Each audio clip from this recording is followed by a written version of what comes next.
Good morning, Bermuda race fans. I'm Dobbs Davis giving you the 21 June Saturday race analysis report for the 2014 Newport Bermuda race. This is the longest day of the year, the shortest night, but it may have been a long night for a lot of the teams out there.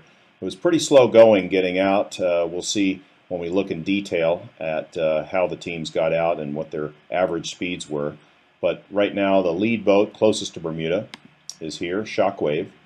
They're going 9.8 knots, which is a heck of a lot better than they were a few hours ago. Now remember that we are looking at a 4-hour delay in everything we see on the tracker. This will be in play for the next 24 hours or so in the race, and then it'll go to real time. But a few hours ago, and certainly early hours of today, the boats were caught up in a lot of light air there. Looks like Shockwave has just recently broken free. But Bellamente, 0.2 knots, that's not very good, nor with Cal Ilar, they're at 0.7 knots. They're caught up in something there, light air, bad current, something that's allowed Shockwave to break free away from that pack. So what I've done here with the tracker is turned on a few things. I just want to point those out. This is the tracks showing trails for the boats and how they progressed either in the last few hours or overall in the race.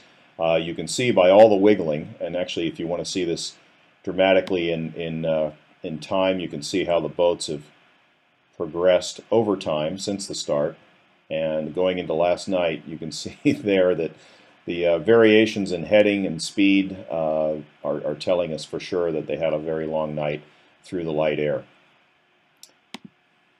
A couple other things I want to point out. What I do is turn the default way of displaying this is with all the classes ticked on. I tick all of them off. Keep line honors on. That'll give you the whole fleet. If you want to divide it up into separate classes, you can look at St. David's, for example. And that's the bulk of the fleet, the St. David's division. The Gibbs Hill division are the lead boats, the faster boats. Cruising division, and so on. So that's a way to subdivide things. And then if you want to look at things by individual class, this is a very handy way to do it. So I'll keep it on the big picture for now, just looking at line honors.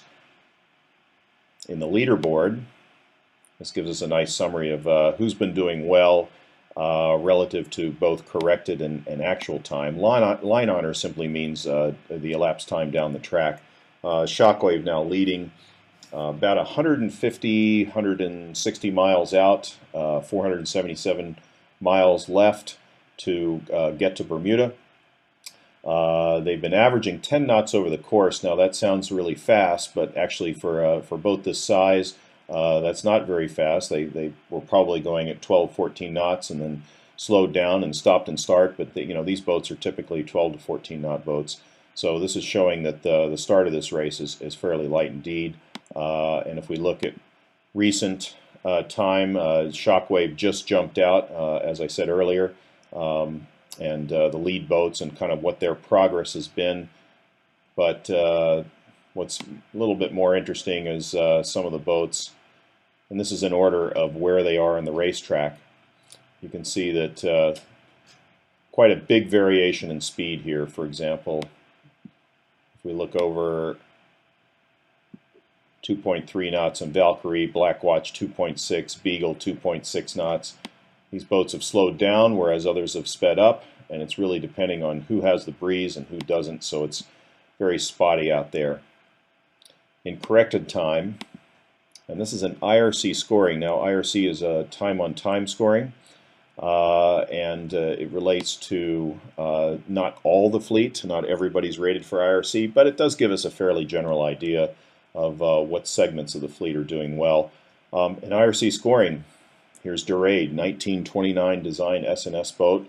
This is a ketch that won the race back in the 30s, won the Transpac last year, and Matt Brooks and his team have taken their very well-prepared crew and boat into this race. So far they're doing pretty well. Karina, last year's race winner, also doing well in the runner-up position. And then Moneypenny, Ken Comerford's team from Annapolis on a J120. They're doing very well in corrected time IRC scoring. Now I'm going to close this tab up here, show you a few other features that I found here in the tracker that are interesting. One is the social media. This gives you some recent reports sent through by Twitter.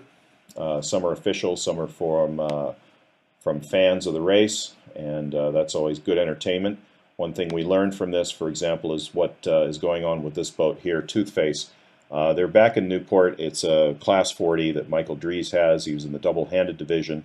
There's no medical issues involved there. The boat's not sinking. There was no problems other than the water pump for the water ballast system was not working, and that's a critical part of the stability of Class 40. So when that system failed, I think the team decided to go back to Newport.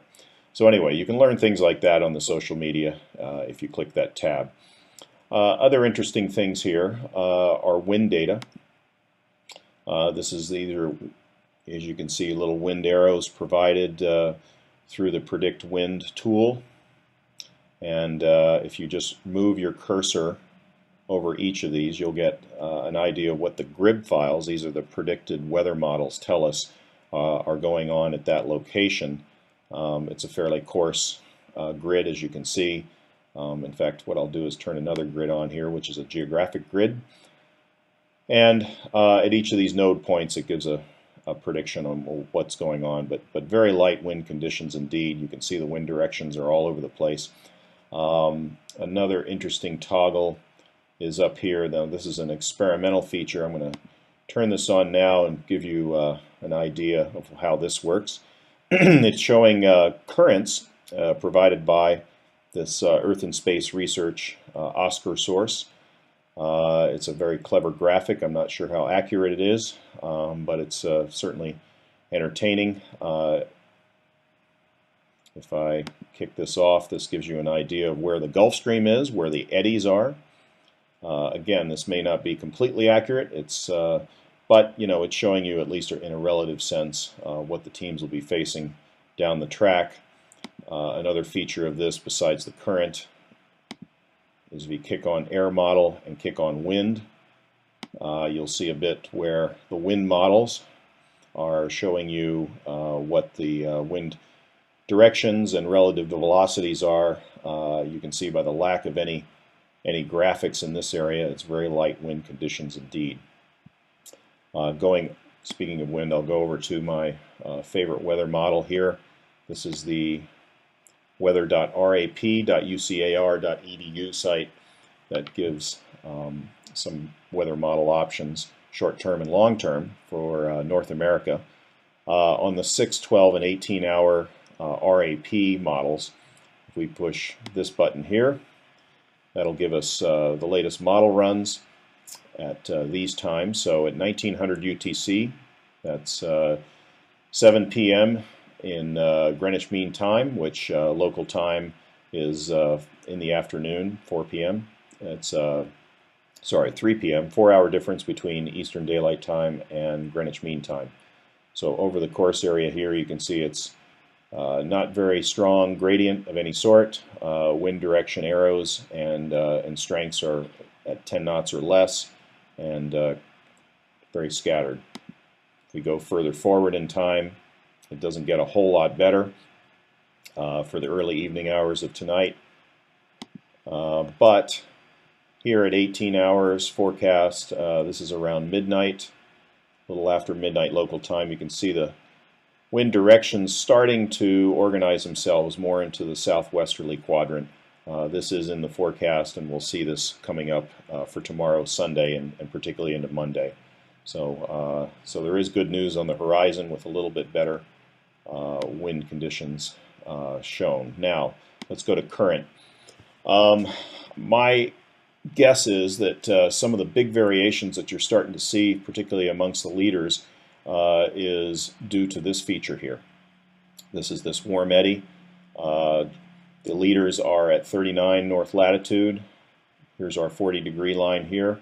So they're entering into this warm eddy. I think some of the positioning that you're seeing the teams put themselves are along the rum line. Some of the boats, for example, Grundoom, I've been watching, they've been sticking very, very close to the rum line. No doubt their navigator thinks that being on the correct limb of this warm eddy is going to be very important in light air. But it's also interesting when you click back over to see how many boats are back over in here to the west of Rumline, and are in danger of possibly getting affected by some negative current. If you look at this current vector arrow, that's approximately 1 knot is what the modelers think. Certainly that's enough incentive to stay away from that in very light air. However, a lot of boats might be positioning themselves for their entry into the Gulf Stream in light air over in here. Now, as we said yesterday, this is a no-go zone. You don't want to get over here at all, so perhaps some of the boats are straying west to keep the boat moving, certainly, and also to position themselves relative to their entry to the main body of the stream. So, very interesting tracks here. I just wanted to show one other feature, which is just looking back in time at these tracks. And you can see the big variations in course headings. If you click on any of these boats in detail, you see almost all of them have had that. Now, that's a function of just keeping the boat moving in very light air. If you look, it may also be other factors involved.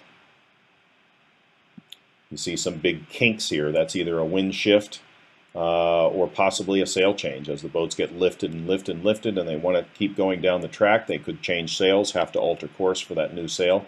So switching from jibs to code zeros or even spinnakers might be an option here in this light air.